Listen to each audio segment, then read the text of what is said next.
Subscribe now and press the bell icon. Never miss an update. दोस्तों, बॉलीवुड यानी कि Hindi cinema जगत आज के समय में किसी पहचान की मोहताज नहीं है और इस इंडस्ट्री में बनाई जाने वाली फिल्में पूरी दुनिया में पसंद की जाती हैं। दोस्तों, वैसे तो भारत पहले से ही कला और कलाकारों का देश रहा है, लेकिन सिनेमा जगत की शुरुआत के बाद से ही इसने लोगों में एक अलग ही पहचान बना ली है।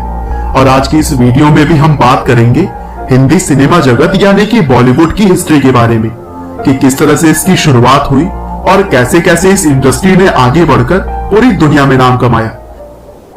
तो दोस्तों, बॉलीवुड बेसिकली मुंबई के पुराने नाम बॉम्बे और यूएस के फिल्म इंडस्ट्री हॉलीवुड के नाम से मिलकर बना हुआ है।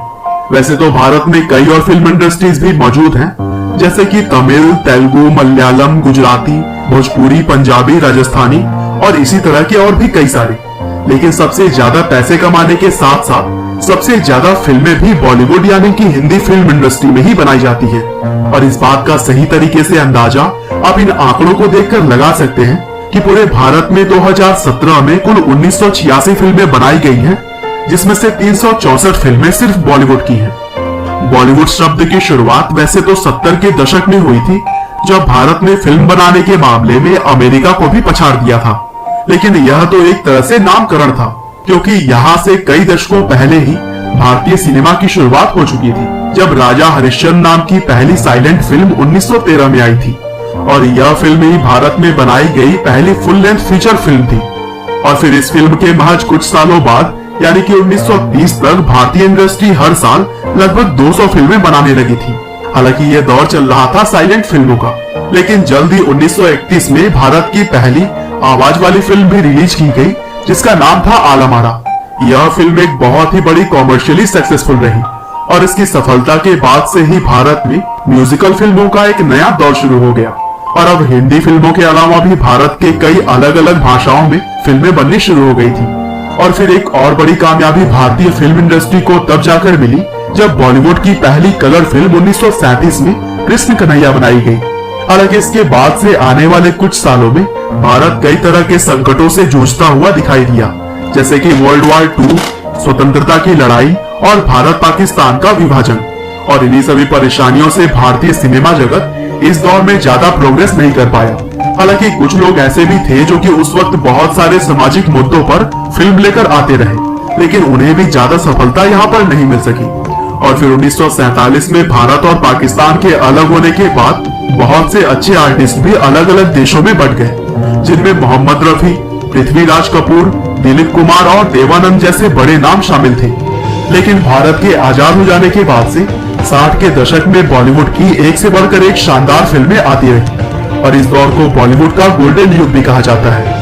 और दोस्तों, पहली बार 1957 में महबूब खान के द्वारा बनाई गई फिल्म मदर इंडिया को एकेडमी अवार्ड यानी कि ऑस्कर के बेस्ट फॉरेन लैंग्वेज फिल्म के लिए नॉमिनेट किया गया। लेकिन दुर्भाग्यवश यह फिल्म एक वोट कम रह जाने की वजह से यह अवार्ड नहीं जीत सकी।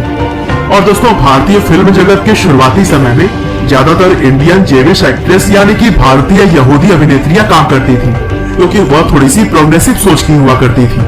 वहीं हिंदू और मुस्लिम महिलाओं को इंडस्ट्री में आने में काफी समय लग गया। दरअसल शुरुआत में इस काम को लोग अच्छा नहीं मानते थे, क्योंकि फिल्मों में एक्टिंग करना उन्हें भारतीय कल्चर के खिलाफ लगता था। हालांकि समय के साथ साथ लोगों की सोच भी बदली और फिर समाज के हर वर्ग अपने टैलेंट को इस इंडस्ट्री में आजमाने लगे। और फिर जल्द ही 70 के दशक तक बॉलीवुड पूरी तरह से बदली हुई दिखाई थी। अब अंडरवर्ल्ड, रोमांस, एक्शन, कॉमेडी, हर तरह की सैकड़ों फिल्में बनाई जा रही थी और इस समय को बॉलीवुड फिल्मों का क्लासिकल दौर कहा जाता है।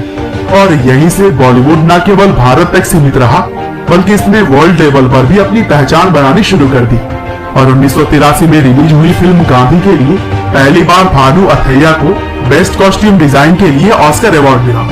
और इस दौर में यश राज फिल्म्स, धर्मा प्रोडक्शन और विनोद चोपड़ा फिल्म्स की तरह ही कई सारे प्रोडक्शन हाउसेज ने बड़े बजट की फिल्में बनाई और उसको दुनिया भर में बड़े स्तर पर रिलीज भी किया।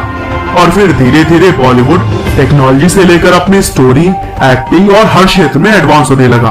और फिलहाल भारतीय फिल्म इंडस्ट्री अपने सबसे अच्छे समय से गुजर रही है और यहाँ पर बनाई हुई फिल्मों को अब पूरी दुनिया के लोगों के द्वारा पसंद किया जा रहा है। और दोस्तों हिंदी फिल्म जगत के इस सफलता में किसी एक व्यक्ति की नहीं बल्कि पूरी फिल्म इंडस्ट्री की 100 साल से भी ज्यादा की मेहनत लगी है। उम्मीद करते हैं कि बॉलीवुड यानी कि हिंदी फिल्म इंडस्ट्री की यह कहानी आपको जरूर पसंद आई होगी। आपका बहुमूल्य समय देने के लिए बहुत बहुत धन्यवाद।